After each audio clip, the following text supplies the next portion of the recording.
Hello student, welcome to Meta Education channel where you can change the way of your learning and understanding। तो बच्चों आज इस video में हम करने जा रहे हैं one shot revision of chapter atom. तो स्टार्ट करते हैं। सबसे पहले एटम क्या होता है बच्चों। तो एटम के लिए जो सबसे पहले मॉडल आया दैट इज थॉमसन मॉडल। तो what he proposed that each atom consist of negatively charge particles called electron. ये आपको पता है, उसने बोला कि एटम में क्या है, नेगेटिव चार्ज पार्टिकल्स हैं जिनको इलेक्ट्रॉन्स बोलते हैं।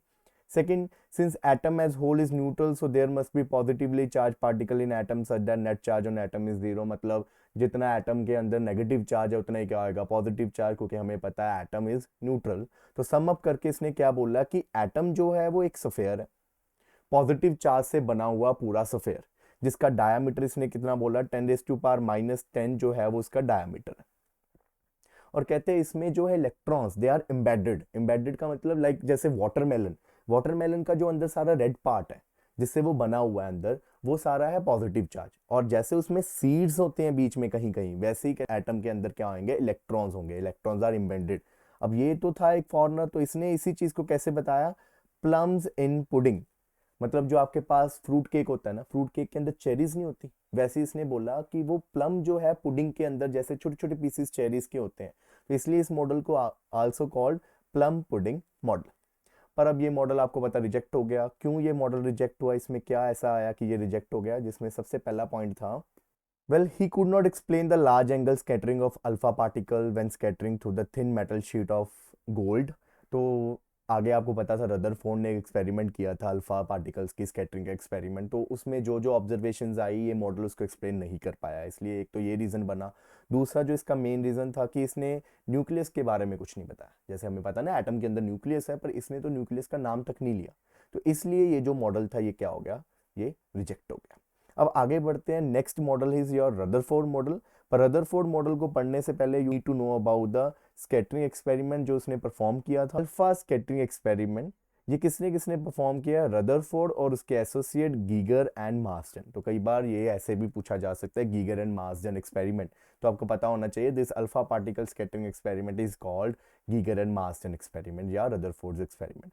तो इसमें था क्या बच्चों, इन्होंने कुछ नहीं किया, अल्फा पार्टिकल्स की रेज ली और उसको गोल्ड फॉइल में से पास करवाना शुरू कर दिया। तो उसका ये एक्सपेरिमेंटल सेटअप स्क्रीन के ऊपर है, देखो यहाँ पे एक लेड की कैविटी थी जहाँ पे इसने अल्फा पार्टिकल के सोर्स को रखा था। कौन सा सोर्स था, वो बिस्मिथ का सोर्स था। नेक्स्ट यहाँ पे आपके पास ये कॉलीमेटर्स, कॉलीमेटर्स कुछ नहीं है, स्लिट्स हैं जो आपके अल्फा पार्टिकल की स्ट्रेट बीम को आगे पास करेगा। यहाँ पे नेक्स्ट इज योर दिस, जो ये वाली शीट है, this is your gold foil, इसमें से अल्फा पार्टिकल को पास करवाया। और यहाँ पे एक सफेरिकल डिटेक्टर, ये आपको दिख रहा होगा, ये एक सफेरिकल डिटेक्टर है। किससे बना हुआ है, एक सर्कुलर की स्क्रीन है जिसके ऊपर आपने जिंक सल्फेट की कोटिंग की हुई है।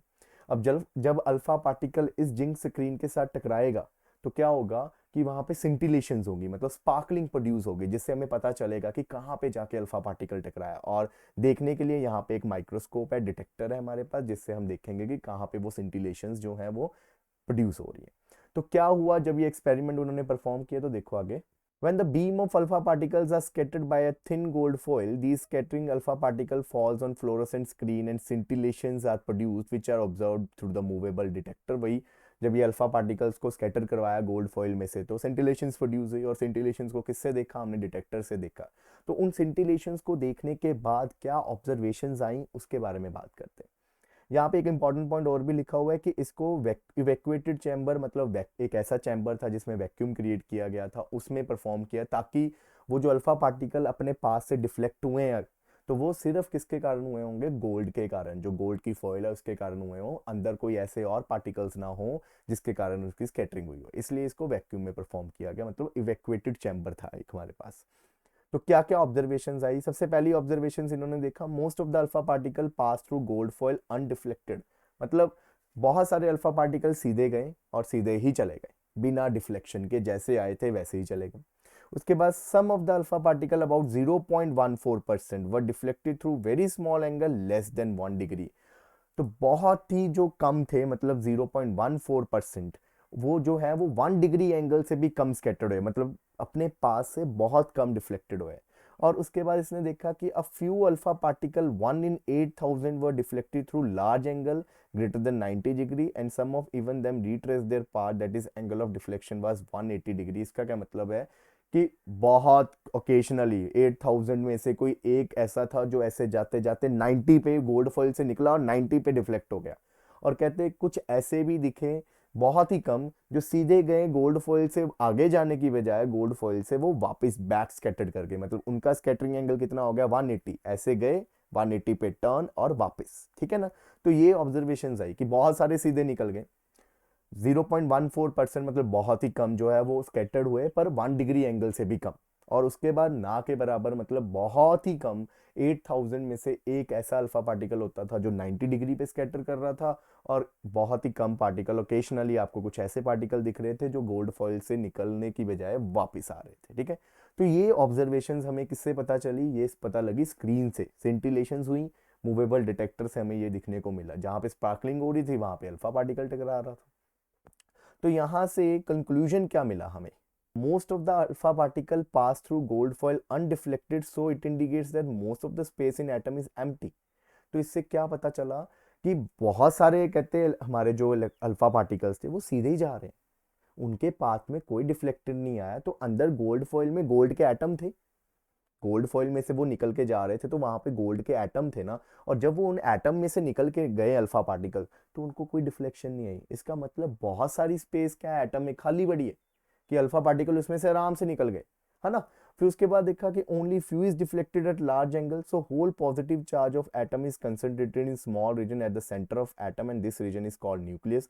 अब इसका क्या मतलब, आपने देखा कि जो बड़े एंगल पे स्कैटर्ड हुए हैं पार्टिकल्स लाइक एट 90 डिग्री या एट 180 डिग्री वो बहुत ही कम थे। तो स्कैटरिंग एंगल जो ज़्यादा था, जो जिन पार्टिकल्स का स्कैटरिंग एंगल ज़्यादा था वो नंबर में बहुत कम थे। ये ग्राफ भी यही शो कर रहा है यहाँ पे कि जैसे जैसे आपका थीटा बढ़ रहा है नंबर ऑफ पार्टिकल्स जो स्कैटर हो रहे हैं वो कम हो रहे हैं। मतलब यहाँ पे बहुत ज़्यादा थे तो यहाँ पे स्कैटरिंग एंगल कम था, यहाँ पे देखो अब स्कैटरिंग एंगल ज़्यादा हो गया, नंबर ऑफ पार्टिकल क्या हो गए कम, तो बहुत ही कम पार्टिकल ज़्यादा एंगल पे स्कैटर्ड हो रहे थे। अब इसका क्या मतलब है, वो कहते हैं कि अल्फा पार्टिकल पॉजिटिव चार्ज होता है। अब पॉजिटिव चार्ज अगर अपने पास से डिफ्लेक्ट हुआ है तो उसको किसी ने रिपेल किया है, और कौन रिपेल करेगा, एटम में पड़ा हुआ अंदर पॉजिटिव चार्ज। और अगर वो बहुत कम रिपेल हुए हैं ना, बहुत कम नंबर में ही पार्टिकल्स जो हैं वो रिपेल हुए हैं, तो इसका मतलब जो हमारा सारा का सारा पॉजिटिव चार्ज है एटम का वो बहुत ही कम स्पेस में पड़ा हुआ है। तभी तो जो उनके पास से निकलता था सिर्फ वो उसी को रिपेल कर रहा था, लाइक दिस। यहाँ पे एक डायग्राम है, यहाँ पे देखो, ये है आपका न्यूक्लियस, ये सारे अल्फा पार्टिकल्स हैं, ये सारी जो रे लाइंस आ रही हैं ये अल्फा पार्टिकल्स की हैं। तो देखो जो तो अल्फा पार्टिकल इन न्यूक्लियस के पास से निकला है लाइक दिस एंड दिस, तो ये जो है जितना न्यूक्लियस के पास से निकलेगा उतना ही वो डिफ्लेक्ट होगा। और बहुत सारे जो है न्यूक्लियस से दूर निकल रहे हैं क्योंकि एटम बहुत बड़ा है उसमें न्यूक्लियस बहुत छोटा है, तो वो सीधे चले गए। जो न्यूक्लियस से पास से निकल के जा रहे हैं उनको क्या हो रही है, स्कैटरिंग मिल रही है, वो ज्यादा एंगल पे डिफ्लेक्ट हो रहा है। तो इससे दूसरी चीज पता चली कि सारा का सारा पॉजिटिव चार्ज एक छोटे से रीजन में पड़ा है जिसको क्या बोल दिया, उसको नाम दे दिया न्यूक्लियस। ठीक है, क्लियर हुआ ये चीज इस तरह कि ये एटम था, इस एटम में ये छोटा सा एक न्यूक्लियस था, बहुत सारे अल्फा पार्टिकल जो है एटम में से ऐसे निकल के जा रहे हैं। क्यों जा रहे हैं ऐसे, क्योंकि बहुत सारी स्पेस खाली है। और जो कोई अल्फा पार्टिकल यहाँ इस न्यूक्लियस से पास से निकला वो जो है वो डिफ्लेक्ट हो गया, क्योंकि इस अल्फा पार्टिकल को न्यूक्लियस के पॉजिटिव चार्ज ने क्या कर दिया, रिपेल कर दिया। और एक हमने ये भी पढ़ा कि कुछ पार्टिकल बिल्कुल बैक स्कैटर्ड किए हैं। वो कौन से किए हैं, जो अल्फा पार्टिकल बिल्कुल सीधे आ रहे थे, वो अल्फा पार्टिकल को इस न्यूक्लियस ने क्या किया, पहले रिपल्शन के कारण उसकी स्पीड धीरे धीरे कम होनी शुरू हुई, है ना। वो आ रहा था ये nucleus positive charge, alpha positive charge, तो क्या हुआ कि इस न्यूक्लियस ने उस पॉजिटिव चार्ज को रिपेल करते करते एक टाइम पे आके रोक दिया, और वहां से इसको रिपेल करके दोबारा से क्या कर दिया, पीछे भेज दिया। तो ये वो वाला अल्फा पार्टिकल था जो सीधा आ रहा था न्यूक्लियस की तरफ, यहाँ पे रुका और देन बैक स्कैटर्ड।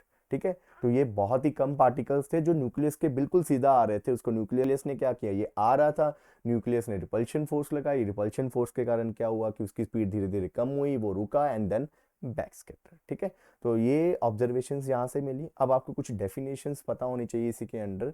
सबसे पहली डेफिनेशन है आपकी डिस्टेंस ऑफ क्लोजेस्ट अप्रोच की। तो डिस्टेंस ऑफ क्लोजेस्ट अप्रोच क्या कहता है बच्चों? The minimum distance r naught from the nucleus where alpha particle stop for a movement and begin to retrace his path is called distance of closest approach. इसका क्या मतलब है? देखो, वही अभी बुलाया मैंने आपको, ये न्यूक्लियस था, जो अल्फा पार्टिकल इसकी तरफ बिल्कुल सीधा आ रहा था, ऐसे बिल्कुल सीधा, वो किसी पॉइंट पे आके रुक गया and then retrace its path, वापस गया। तो ये वाला डिस्टेंस बच्चों, दिस वन, यहाँ से लेके यहाँ तक, सेंटर ऑफ न्यूक्लियस से लेके वो पॉइंट तक जहाँ पे अल्फा पार्टिकल कुछ टाइम के लिए रुका, that is called distance of closest approach represented by r naught. ठीक है बच्चों, तो अब इसका एक्सप्रेशन कैसे निकलेगा distance of closest approach? Next is, तो देखो अब बच्चों, जिस पॉइंट पे अल्फा पार्टिकल आके रुका, यहाँ पे है ना, ये देखो यहाँ पे, ये डायग्राम में ऊपर देखो, ये यहाँ पे आके ये अल्फा पार्टिकल रुका है। तो स्टार्टिंग में जब ये अल्फा पार्टिकल यहाँ से मूव कर रहा होगा, तो स्टार्टिंग में मान लो कि उसकी वेलोसिटी u थी, तो उसकी किनेटिक एनर्जी कितनी होगी? उसकी kinetic energy is half M V square. और at distance of closest approach, मतलब ये पॉइंट पे जहां पे आके वो रुका, उस टाइम पे क्या हुआ कि ये सारी की सारी किनेटिक एनर्जी किस में कन्वर्ट हो गई? Potential energy. पोटेंशियल एनर्जी कौन सी? Due to interaction of charges. Charge interact हुए ना, हमें पता है whenever two charges interact, उनमें कौन सी एनर्जी आती है? Potential energy. तो वो सारी की सारी किनेटिक एनर्जी किस में कन्वर्ट हो गई? पोटेंशियल एनर्जी पे, क्योंकि वहां पे आके वो रुका होगा ना उस पॉइंट पे आके। तो हमने यही बोला कि at the distance of closest approach, मतलब यहाँ पे the kinetic energy of alpha particle is completely converted into potential energy of system। तो यहाँ पे kinetic energy को हमने किसके इक्वल कर दिया? potential energy। kinetic energy is half mv square।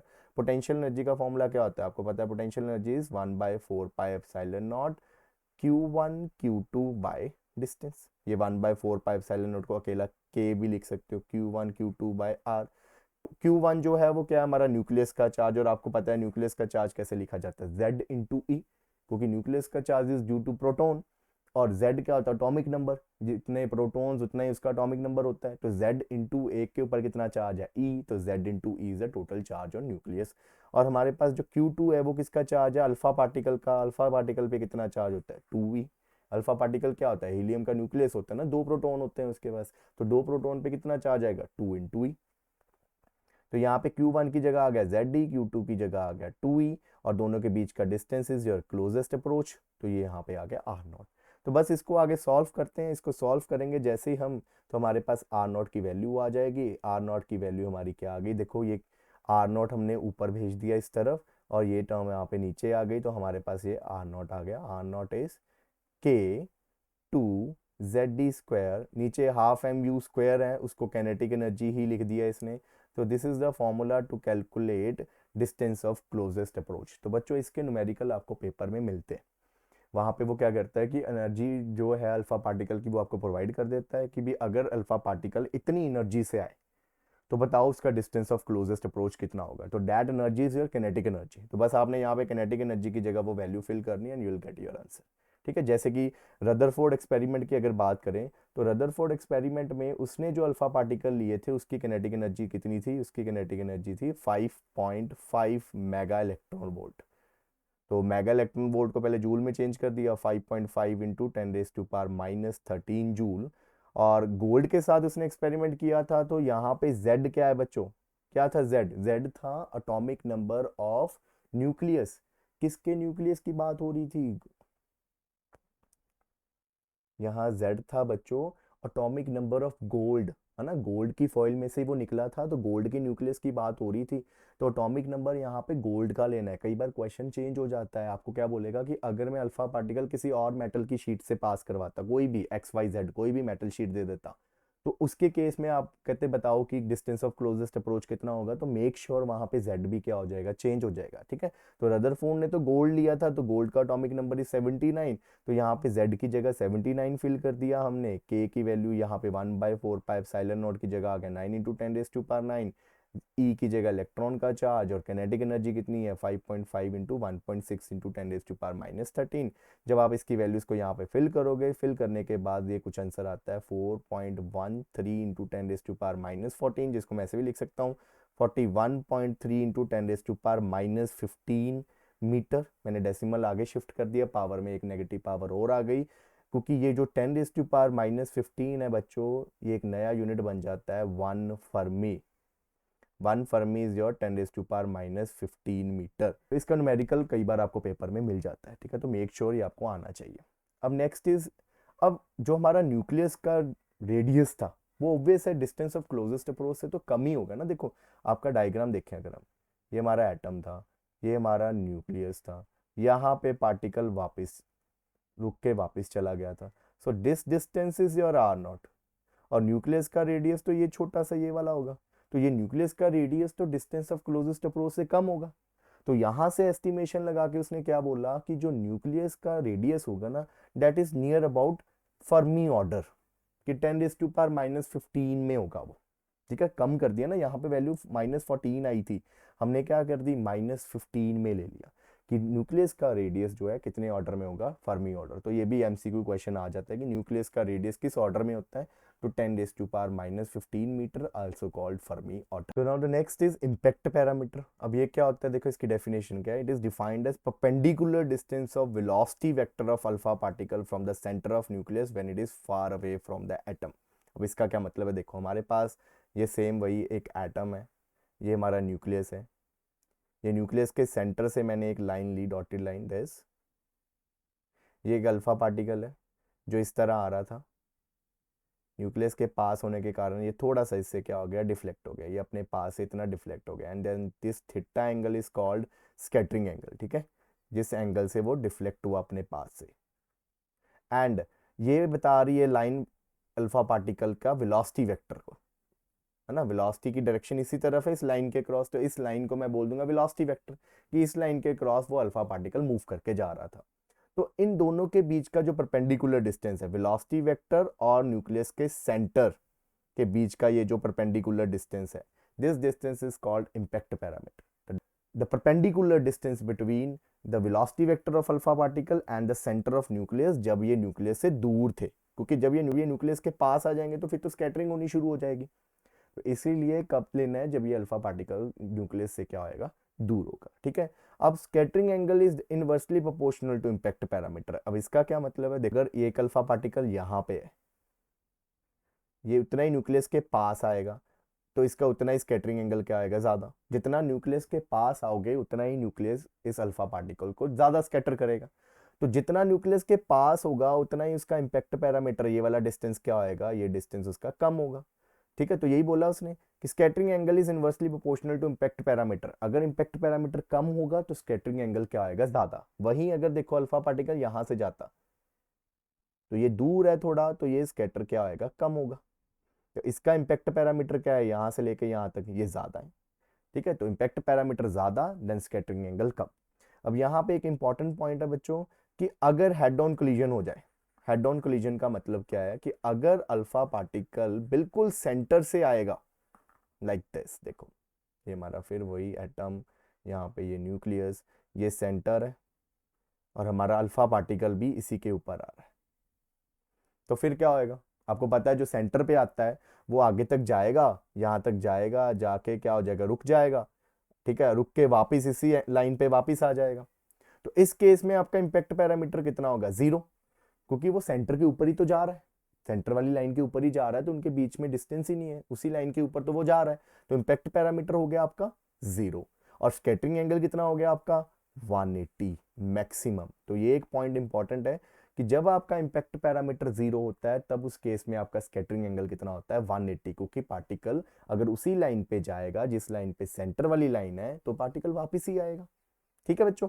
और ये एक फॉर्मूला है बच्चों इम्पैक्ट पैरामीटर का, जो आपने एज सच ही याद करना है, KZD² cot theta by kinetic energy, where theta is your scattering angle, ठीक है। ये एज सच आपने याद करना है, आपको कई बार 1 मार्क के क्वेश्चन में पूछा जा सकता है, ये एमसीक्यू क्वेश्चन में इसकी वैल्यू पूछी जा सकती है, just substitute the values, nothing else, ठीक है बच्चों। तो अब बात करते हैं कि इन सारी ऑब्जर्वेशन से, इन एक्सपेरिमेंटल ऑब्जर्वेशन से, जो अल्फा पार्टिकल की स्कैटरिंग एक्सपेरिमेंट से ऑब्जर्वेशन आई, उससे रदरफोर्ड ने अपना एक मॉडल तैयार किया। तो उसकी क्या पॉस्टुलेट्स थी, तो let's study about that. Postulate 1, almost all mass of atom and all positive charge of atom are concentrated in a very small region named as nucleus of atom. तो इसने क्या बोला कि एटम में एक न्यूक्लियस है, सेंट्रल रीजन, जिसमें क्या है, प्रोटॉन, और इसमें और क्या है, न्यूट्रॉन है। ठीक है, तो ऑलमोस्ट एटम का जो सारा मास है वो इस न्यूक्लियस के अंदर ही है, प्रोटॉन एंड न्यूट्रॉन, इलेक्ट्रॉन ही बचे हैं। इलेक्ट्रॉन जो है वो इसके चारों तरफ रिवॉल्व करते हैं, ये भी इसका पोस्टुलेट होगा। पर पहले बात करते हैं सेकंड पोस्टुलेट की। The size of nucleus is extremely small as compare to the atom. Atom का जो देखो अब इसका साइज है, जो न्यूक्लियस का साइज है, उसका रेडियस है 10⁻⁻14, और एटम का जो डायामीटर है दैट इज 10⁻⁻10। तो बहुत डिफरेंस है दोनों के साइज में, तो न्यूक्लियस बहुत ही छोटा है एटम के कंपैरिजन में। ठीक है, पोस्टुलेट 3 क्या बोल रहा है कि negative charge particles known as electron revolve around the nucleus, so most of the space in atom is empty. Protons and neutrons are in nucleus, electrons are revolving around the nucleus. अब कोई भी body अगर revolve कर रही है तो they require centripetal force. तो in case में वो सेंट्रिपिटल फोर्स कहाँ से आई, that centripetal force is provided by Coulomb force of attraction between nucleus and electrons. तो क्या होता है, देखो ये न्यूक्लियस है, आपको पता है कि न्यूक्लियस पॉजिटिव चार्ज होगा, इसके चारों तरफ कौन घूम रहा है, ऐसे इलेक्ट्रॉन घूम रहा है। आपको पता है इलेक्ट्रॉन क्या है, नेगेटिव चार्ज। तो ये पॉजिटिव चार्ज इस नेगेटिव चार्ज को अपनी तरफ क्या करेगा, अट्रैक्ट करेगा ना, कूलम फोर्सेस। तो वो सेंटर की तरफ फोर्स लग रही है, अट्रैक्टिव फोर्स। और हमें पता है कि जो सेंट्रिपिटल फोर्स है वो क्या होती है, सेंटर की तरफ ही लगती है। तो इस केस में जो सेंट्रिपिटल फोर्स है वो कौन प्रोवाइड कर रहा है, that is provided by Coulomb force of attraction between nucleus and electrons. ठीक है, next is your postulate 4, the number of electrons is equal to number of positive charge in nucleus, hence atom is electrically neutral। तो ये तो पता ही है कि जितने पॉजिटिव चार्ज है उतना ही क्या आएगा, नेगेटिव चार्ज, मतलब जितने इलेक्ट्रॉन्स है एटम में उतने ही क्या आएंगे, protons. So these are the postulates of Rutherford model. पर रदरफोर्ड मॉडल्स में भी कुछ ड्रॉबैक्स आए, तो let's find out what are the limitations of Rutherford model. तो इसमें देखो सबसे पहले लिमिटेशन आई, it did not explain the stability of an atom according to electromagnetic theory and accelerated। तो देखो इसमें क्या है, इसमें बोला गया कि इलेक्ट्रॉन जो है कहते हैं वो न्यूक्लियस के चारों तरफ ऐसे रिवॉल्व करता है ना, ऐसे रिवॉल्व कर रहा है। तो अगर इलेक्ट्रॉन न्यूक्लियस के चारों तरफ रिवॉल्व कर रहा है तो कंटिन्यूसली उसकी वेलोसिटी चेंज हो रही है। क्यों चेंज हो रही है वेलोसिटी, क्योंकि बॉडी सर्कुलर मोशन में, और जब बॉडी सर्कुलर मोशन में होता है तो उसकी डायरेक्शन चेंज हो रही है हर पॉइंट पे, और डायरेक्शन चेंज होगी तो वेलोसिटी चेंज होगी, क्योंकि velocity is a vector quantity. जिसके कारण क्या होएगा, ये पार्टिकल जो इलेक्ट्रॉन है वो एक्सेलरेट होगा, क्योंकि उसकी वेलोसिटी में चेंज आएगा। और हमने पढ़ा इलेक्ट्रोमैग्नेटिक वेव चैप्टर में कि whenever a charge particle accelerates तो वो क्या एमिट करता है, that emit energy in the form of electromagnetic radiation. पढ़ा ना ईएम वेव चैप्टर में कि जब चार्ज पार्टिकल एक्सेलरेट करेगा तो वो क्या करता है, that emit energy in the form of electromagnetic radiation. तो अगर ये इलेक्ट्रॉन कंटिन्यूसली एनर्जी जो है वो रेडिएट कर रहा है तो इसकी जो वेलोसिटी है वो क्या होती जाएगी, कम होती जाएगी, जिसके कारण इसकी एंगुलर वेलोसिटी कम हो जाएगी, इसकी एनर्जी कम हो जाएगी। तो धीरे धीरे क्या होएगा, इसकी एंगुलर वेलोसिटी कम होने के कारण इसका रेडियस जो है वो छोटा होता जाएगा, छोटा होता जाएगा। इस तरह एनर्जी लॉस करता रहा करता रहा करता रहा, और एक टाइम पे आके क्या होएगा, it will fall on nucleus. पर ऐसा तो कुछ नहीं होता, ये सबसे बड़ी लिमिटेशन थी इसकी। तो इसने स्टेबिलिटी के बारे में कुछ नहीं बताया कि कैसे एटम एक स्टेबल है, ये चीज़ क्यों नहीं हो रही इसमें। अब दूसरी चीज़ बच्चों देखो यहाँ से क्या आई, अब जब ये इलेक्ट्रॉन कहते हैं रिवॉल्व कर रहा है तो ऑब्वियस है कि ये एनर्जी इमिट करेगा, कहते हैं इसका रेडियस छोटा होता जाएगा, इसकी फ्रीक्वेंसी जो है, देखो इसकी वेलोसिटी चेंज होगी, एंगुलर वेलोसिटी चेंज होगी, इसकी वेलोसिटी चेंज होने के कारण क्या होएगा, इसकी फ्रीक्वेंसी चेंज होगी। फ्रीक्वेंसी चेंज होने के कारण जो ये एनर्जी इमिट कर रहा है बाहर, है ना, ईएम वेव्स जो एनर्जी इमिट कर रहा है उसकी फ्रीक्वेंसी क्या होएगी, चेंज होगी। कंटिन्यूसली इसकी फ्रीक्वेंसी क्या होती जाएगी, चेंज होती जाएगी, जिसके कारण बाहर जो आपको एनर्जी मिलेगी उसमें सारी फ्रीक्वेंसीज ऑफ लाइट होंगी, है ना, सारी फ्रीक्वेंसी की लाइट होगी, क्योंकि कंटिन्यूसली इलेक्ट्रॉन जो एनर्जी इमिट कर रहा है उसकी फ्रीक्वेंसी चेंज होती जाएगी, तो उसमें सारी फ्रीक्वेंसी की लाइट होंगी। इसलिए वो कहते हैं इसके अकॉर्डिंग तो हमारा जो स्पेक्ट्रा है, स्पेक्ट्रा मतलब जो बाहर हमें एनर्जी मिल रही है वो कैसा होना चाहिए, that is continuous spectra. Continuous spectra का मतलब होता है बच्चों जिसमें सारी फ्रीक्वेंसीज या बोले सारी वेवलेंथ होती हैं, जिस एनर्जी में सारी वेवलेंथ होगी। पर एक्चुअल में जो ऑब्जर्व स्पेक्ट्रा आता है ना बच्चों, वो ऑब्जर्व स्पेक्ट्रा जो है बच्चों वो होता है लाइन स्पेक्ट्रा, मतलब सारी फ्रीक्वेंसीज नहीं होती, सारी वेवलेंथ नहीं होती, कुछ वेवलेंथ भी मिलती है हमें उस एनर्जी में। तो एक तो ये बहुत बड़ी इसमें लिमिटेशन आ गई। तो अब थोड़ा सा मैं आपको आइडिया देता हूँ लाइन स्पेक्ट्रा और कंटिन्यूस स्पेक्ट्रा का। अब देखो बच्चे, जब एक लाइट प्रिज्म से निकल के स्क्रीन पे ऊपर फॉल करवाते हैं तो उसका स्पेक्ट्रम कुछ इस तरह बनता है जिसमें सारी वेवलेंथ होती है ना, रेड सारे हैं, येलो, ग्रीन, ब्लू, ये स्काई ब्लू है ना, ये सारी लाइट्स हैं स्क्रीन के ऊपर, सारी लाइट्स। तो ये होता है कंटिन्यूस स्पेक्ट्रा, जिसमें जो एनर्जी आई है, जो लाइट आई है, light is the form of energy ना, तो जो एनर्जी आ रही है आपकी, जो लाइट आ रही है, उसमें सारी वेवलेंथ है। पर जब गैसेस की बात करें हम, गैसेस में से जब उसको हीट किया हमने, गैसेस में से, उसमें से जो लाइट निकली, जो एनर्जी निकली, अगर मैं उसको प्रिज्म से पास करवाऊं तो हमें कुछ इस तरह का स्पेक्ट्रा मिलता है। देखो सारा डार्क, सिर्फ ये मिल रही है, यहाँ पे ये मिल रही है, तो ये क्लोजली स्पेस्ड होती हैं। इसमें बहुत पास पास वाली रेड कलर की बहुत पास पास वाली वेवलेंथ की लाइट्स आई, और यहाँ पे आगे येलो कलर की बहुत पास पास में आई, मतलब सारी नहीं आई, कुछ पर्टिकुलर वेवलेंथ वाली ही आई। तो दिस इज लाइन स्पेक्ट्रा। इसको थोड़ा सा और क्लियर करके दिखाता हूँ आपको, लाइक दिस। ये है कंटिन्यूस स्पेक्ट्रा जिसमें सारी आई हैं, रेड कलर की सारी वेवलेंथ। रेड कलर का भी एक रीजन होता है ना कि यहाँ से लेके यहाँ तक रेड कलर, तो वो सारे रेड कलर आई हैं, सारी रीजन में सारी वेवलेंथ वाली रेड कलर आई। पर अगर हम बात करें लाइन स्पेक्ट्रा में, क्या होता है जो हम ऑब्जर्व करते हैं गैसेस के केस में, उसमें क्या होता है कि रेड कलर के रेंज की सारी वेवलेंथ वाली लाइट नहीं आती, कुछ ही मिलती हैं आपको, ऐसी ब्लू कलर में, ऐसी ग्रीन कलर में।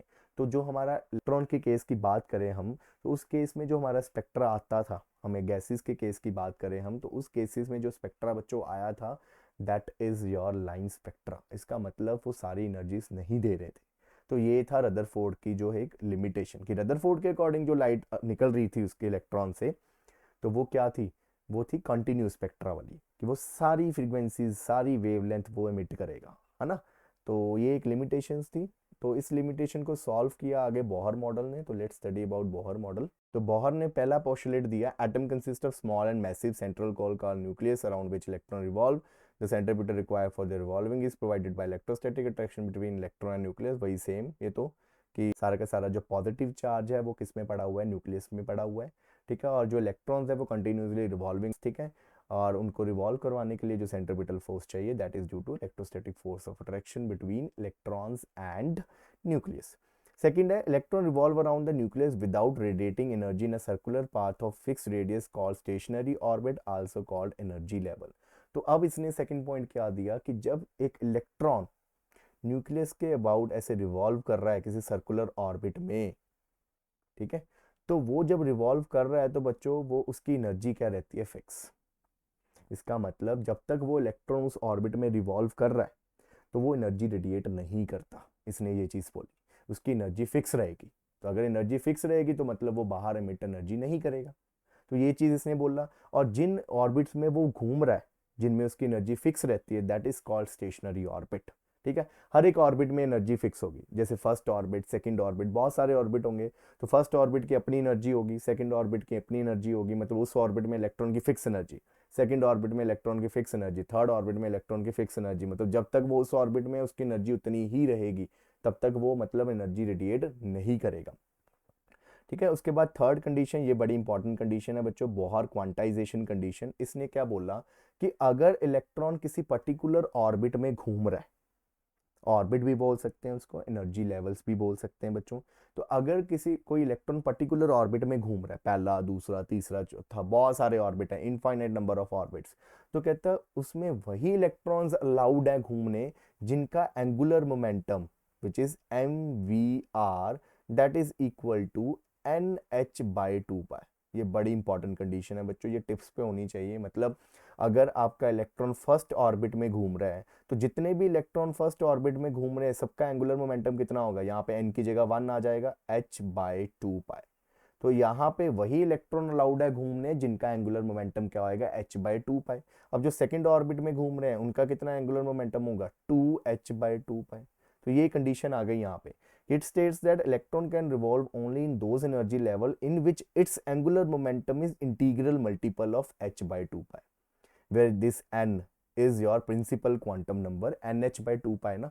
तो जिस भी ऑर्बिट में घूम रहे हैं उसके साथ मल्टीप्लाई कर देना है आपने h/2π। This is very important condition, ठीक है बच्चों। तो next is an atom can emit or observe radiation in the form of photon only when an electron jump from higher to lower orbit or from lower to higher orbit। अब देखो, एक electron ने suppose करो lower orbit से higher orbit में जाना है, तो लोअर ऑर्बिट में एनर्जी कम होती है, हायर ऑर्बिट में एनर्जी ज़्यादा होगी। जैसे जैसे ऑर्बिट हायर होते जाएंगे उनमें एनर्जी ज़्यादा चाहिए इलेक्ट्रॉन को। तो एक इलेक्ट्रॉन को लोअर ऑर्बिट से हायर ऑर्बिट तक जाने के लिए चाहिए एनर्जी, क्योंकि अभी क्या पढ़ा आपने कि इलेक्ट्रॉन की उस ऑर्बिट में एनर्जी फिक्स रहनी है ना। तो अगर इस इलेक्ट्रॉन ने जंप करके यहाँ जाना है तो यहाँ पे जितनी एनर्जी है उतनी इलेक्ट्रॉन के पास होनी चाहिए, तभी ये घूमेगा वहां पे। तो ये एनर्जी उसको कहाँ से मिलेगी? तो ये एनर्जी वो लेगा किससे? लाइट से, in the form of photon. पढ़ा ना पिछले चैप्टर में कि इलेक्ट्रॉन क्या करता है, वो एनर्जी एब्जॉर्ब करता है। तो वो कितनी एनर्जी उसको चाहिए? एनर्जी किस फॉर्म में होती है? फोटोन में, पीछे ही पढ़ा था ड्यूल नेचर में।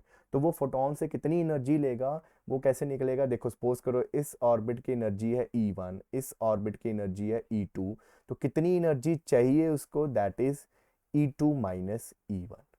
और कौन देगा वो एनर्जी? फोटोन। और फोटोन की एनर्जी का फॉर्मूला तो आपको पता ही है, h इंटू फ्रीक्वेंसी। अब क्या होता है कि इलेक्ट्रॉन ना ज्यादा देर तक अपने ऑर्बिट को छोड़कर दूसरे ऑर्बिट तक रहता नहीं है। तो क्या होता है कि अगर वो जंप कर भी गया ना तो कुछ टाइम के बाद वो वापस अपने घर आना चाहता है।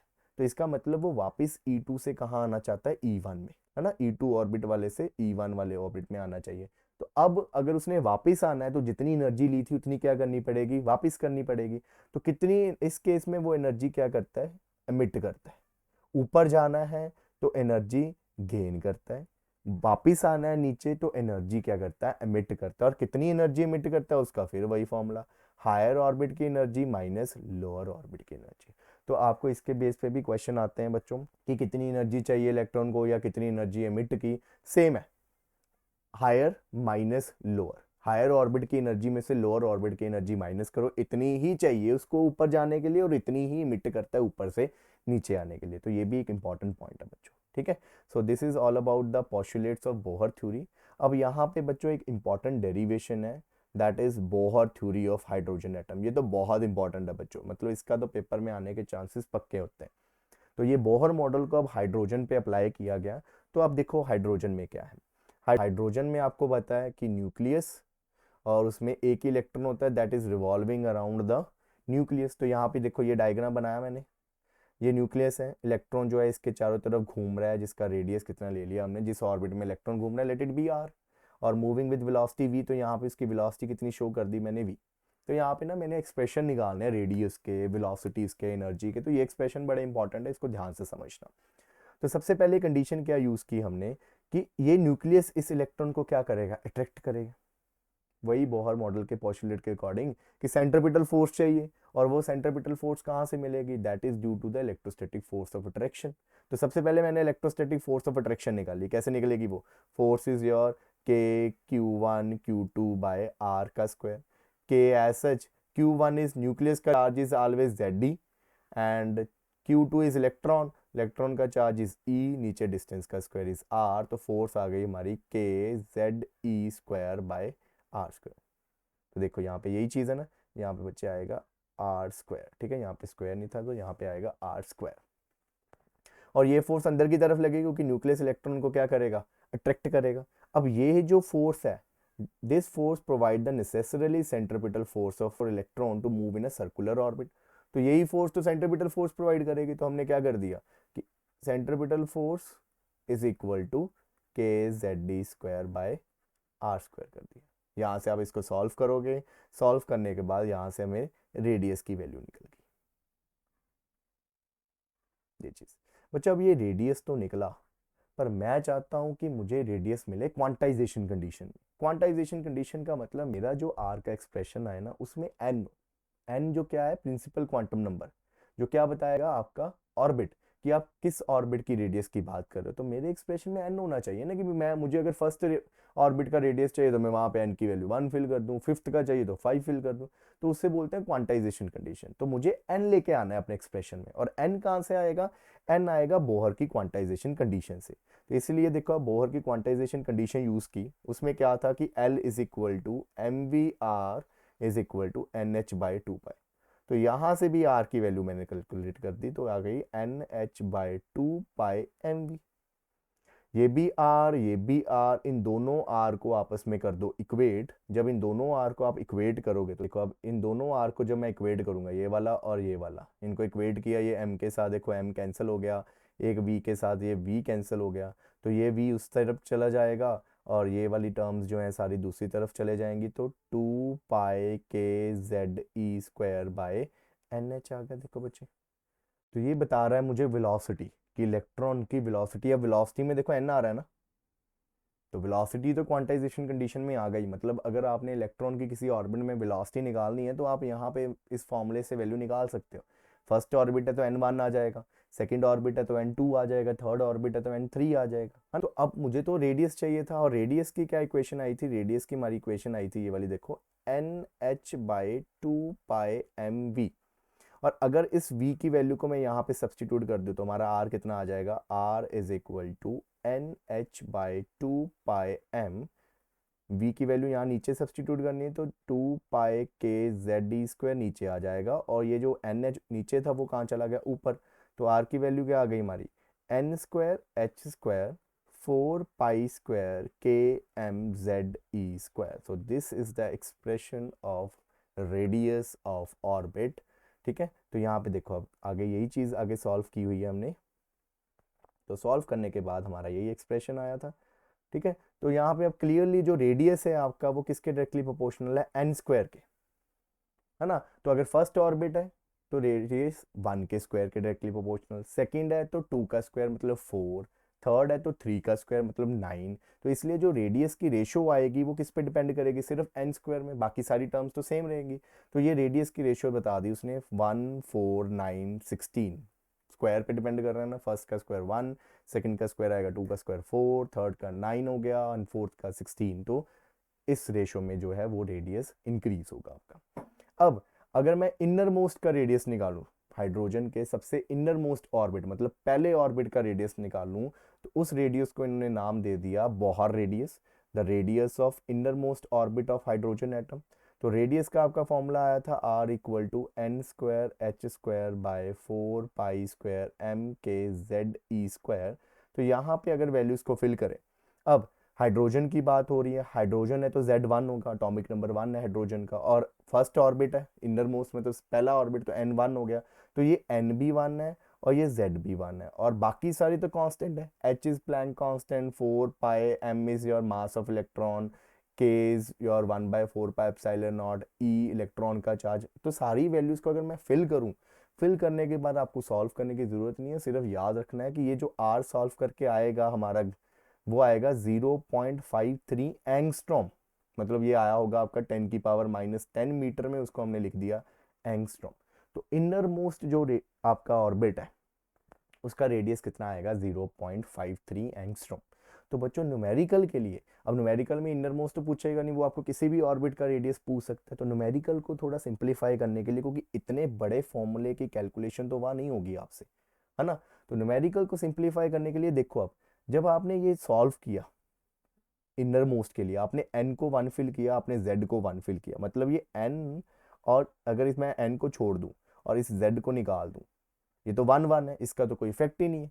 तो इन सभी की वैल्यू कितनी आ गई, h²/4 पाई² MKE², इसकी वैल्यू वही 0.53। n तो 1 था, z भी 1 था, उसका तो कोई इफेक्ट ही नहीं है, 1 ऊपर 1 नीचे, मल्टीप्लाई करो या डिवाइड करो। तो इसका मतलब अगर मैं n और z को छोड़ के बाकी सभी नंबर्स को सॉल्व करूं तो उसका आंसर आएगा 0.53। तो मैं इसको ऐसे लिख देता हूँ, और आर एन का जो सिंपल फॉर्मूला बन जाएगा वो क्या आएगा, 0.53, एन वापिस आ गया एन का स्क्वायर, और नीचे क्या आ गया आपका z। तो मैं इस फॉर्मूले को यूज करूंगा अगर मुझे किसी भी ऑर्बिट का रेडियस निकालना है। ना, सिंप्लीफाई होगा ना, सिर्फ एन की वैल्यू फिल करना। जेड मैंने इसलिए रख दिया बच्चों क्योंकि कई बार मैंने देखा न्यूमेरिकल आपको हाइड्रोजन की जगह किसी और एटम का आ जाता है, तो वहां पे अगर मैं जेड नहीं रखूंगा तो आप जेड चेंज हो रहा है ना, हाइड्रोजन से हीलियम गया, एटॉमिक नंबर 1 से 2 हो गया, और अगर फॉर्मूले में जेड नहीं होगा तो हमारा आंसर गलत हो जाएगा, इसलिए मैं जेड को फॉर्मूले में साथ रख रहा हूँ। और मेक श्योर अब ये जो फॉर्मूला आया है आपका, ये यूनिट क्या है, एंगस्ट्रॉम। ठीक है, तो रेडियस का ये छोटा सा ग्राफ साइड में दिखा दिया आपको कि आर जो है एन स्क्वायर के डायरेक्टली प्रोपोर्शनल है, तो ऊपर राइज करेगा ये ग्राफ। ठीक है बच्चों, तो ये था एक्सप्रेशन रेडियस का, this is the quantization condition of radius. तो आपको पेपर में एक्सप्रेशन आ सकता। अब स्पीड पे आते हैं दोबारा से, तो स्पीड का ये फॉर्मूला आ गया था हमारा। हाइड्रोजन की बात करें तो जेड हाइड्रोजन का 1 है। अब ना यहाँ पे हमने कुछ एडिशन की है। क्यों एडिशन की, कई बार क्वेश्चन की डिमांड ऐसी थी।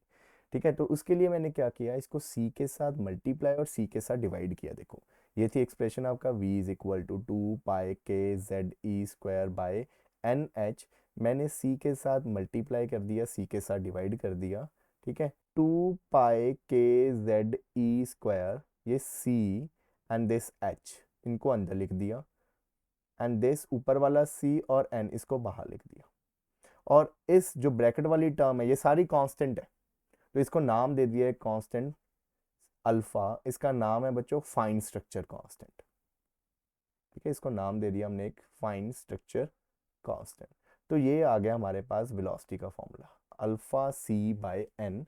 ठीक है, तो अगर मैं बात करूं यहाँ पे अल्फा की वैल्यू सॉल्व करने के बाद, अल्फा एक कांस्टेंट ही तो था, तो अल्फा की वैल्यू कितनी है, 1/137। तो वेलोसिटी का फॉर्मूला बन गया हमारा हाइड्रोजन का 137 सी बाय एन। तो इतना बड़ा फॉर्मूले की बजाय हम ये छोटा सा एक फॉर्मूला लगाएंगे।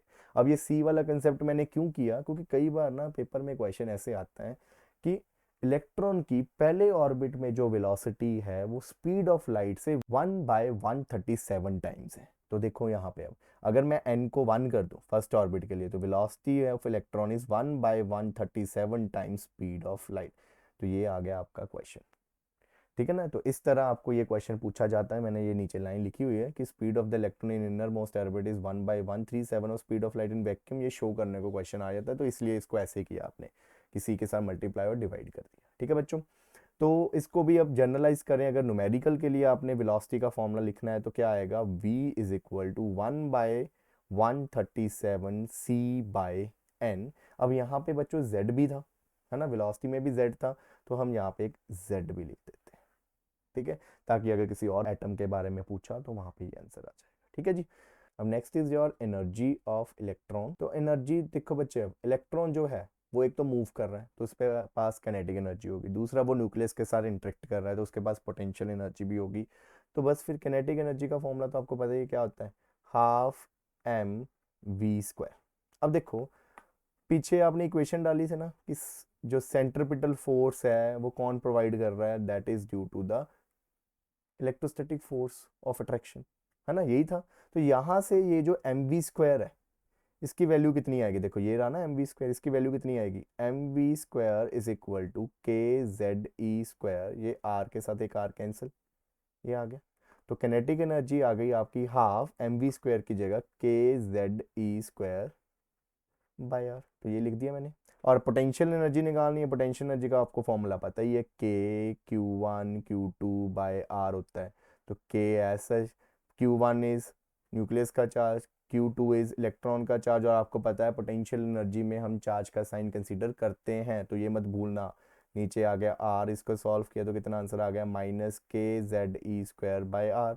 तो ये आपकी आ गई पोटेंशियल, किनेटिक भी निकाल दी, पोटेंशियल भी निकाल दी, टोटल निकालनी, इन दोनों को क्या कर दिया ऐड। तो देखो इन दोनों को ऐड किया, जब आप इन दोनों को ऐड करोगे k z e square plus potential में माइनस है तो माइनस हो जाएंगे, -k z e स्क्वायर/r।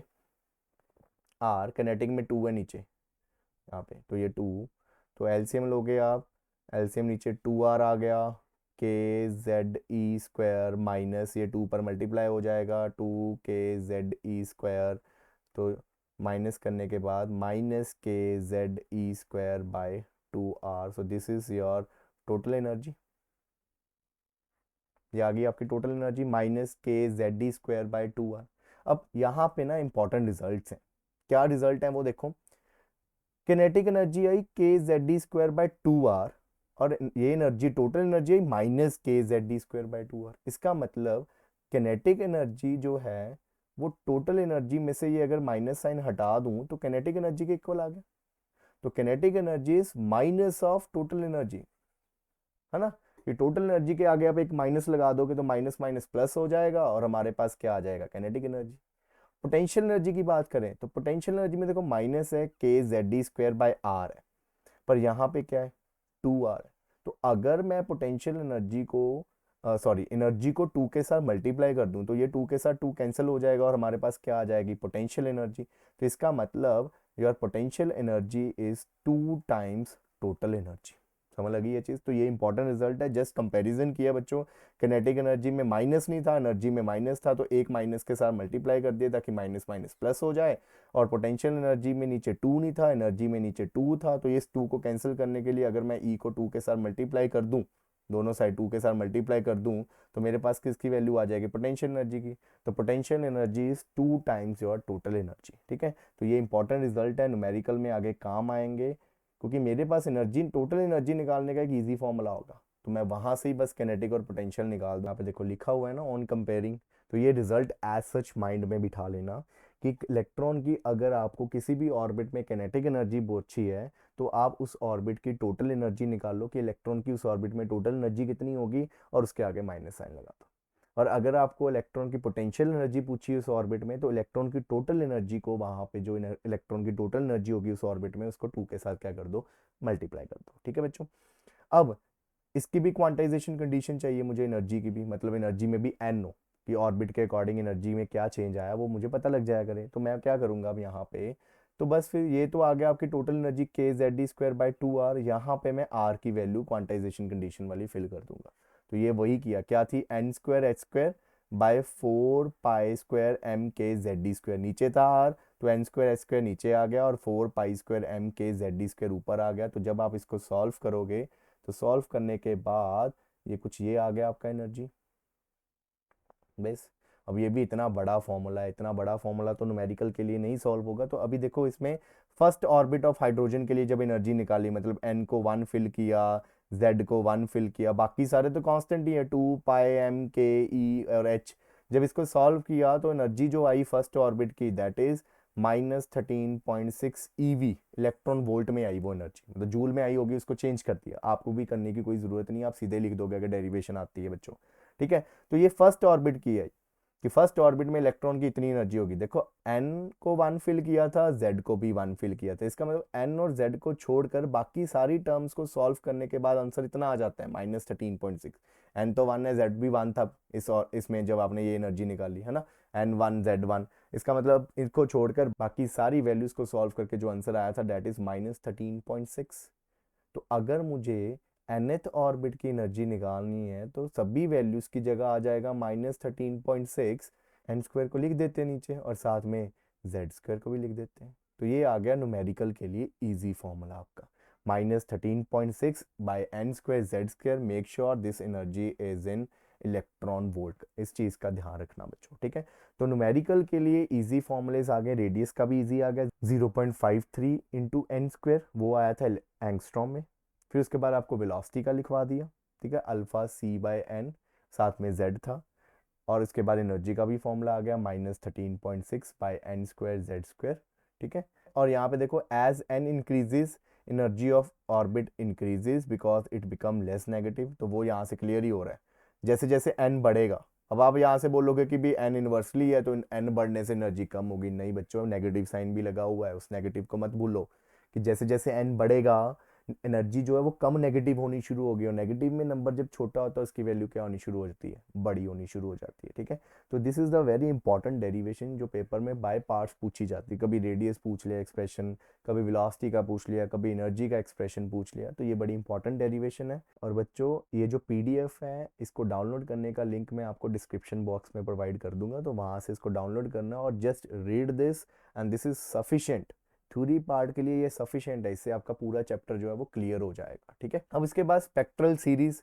अब जो वो स्पेक्ट्रल सीरीज आपको बताया था कि कुछ ही वेवलेंथ मिलती हैं कुछ नहीं मिलती, तो उसके लिए भी एक फॉर्मूला आ गया कि कौन सी वेवलेंथ मिलेगी कौन सी नहीं, क्योंकि देखो मिलती कैसे लाइट, जब इलेक्ट्रॉन हायर ऑर्बिट से लोअर ऑर्बिट में वापस आएगा तो वो एनर्जी रिलीज करेगा ना, यही पढ़ा, लोअर से हायर जाएगा तो लेगा, हायर से लोअर आएगा तो एनर्जी रिलीज करेगा। तो जब वो एनर्जी रिलीज करेगा उसके कॉरस्पॉन्डिंग जो लाइट आएगी तो वो कुछ ही वेवलेंथ की लाइट मिलती है, सारी वेवलेंथ की नहीं मिलती।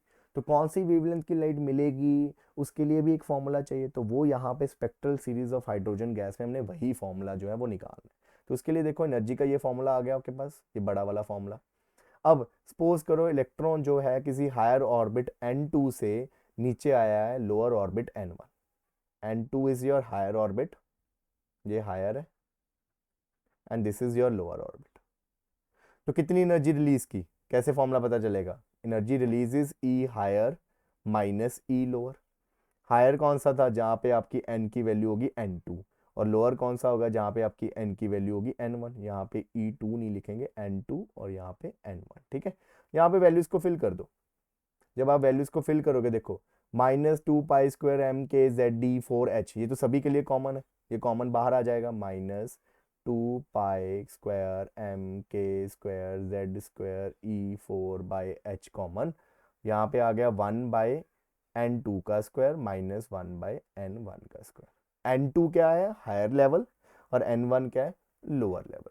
अब देखो ये माइनस साइन को कंपनसेट करने के लिए इसको इसने ब्रैकेट के अंदर भेज दिया। जब ब्रैकेट के अंदर भेजा तो N2 वाली टर्म अगले स्टेप में देखो माइनस में आ गई, और N1 वाली किस में आ गई, प्लस में आ गई।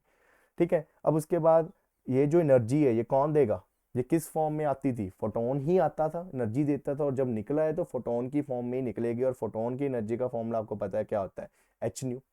ठीक है, तो ये एनर्जी जो निकल रही है इसको निकालने का फॉर्मूला एच न्यू। तो यहाँ से आप क्या निकाल सकते हो, यहाँ से फ्रीक्वेंसी निकल जाएगी। तो फ्रीक्वेंसी में देखो एच न्यू, एच उधर जाके डिवाइड हो गया, न्यू आ गया। मुझे चाहिए वेवलेंथ की, कौन सी वेवलेंथ की लाइट निकली है, तो फ्रीक्वेंसी और वेवलेंथ में क्या फॉर्मूला होता है, फ्रीक्वेंसी सी बाय लैम्डा।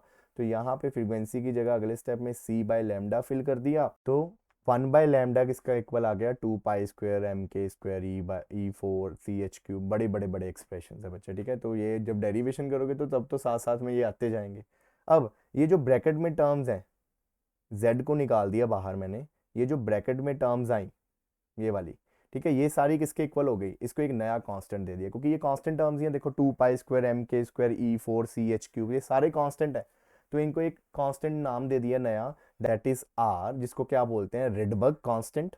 और किसके इक्वल होती है इसकी value, 1.097 into 10⁻⁷ metre minus 1। It is called Rydberg constant. और ये जो फॉर्मूला है 1/λ equal to R Z square 1/n1 square minus 1/n2 square, इसको बोलते हैं रिडबर्ग फॉर्मूला।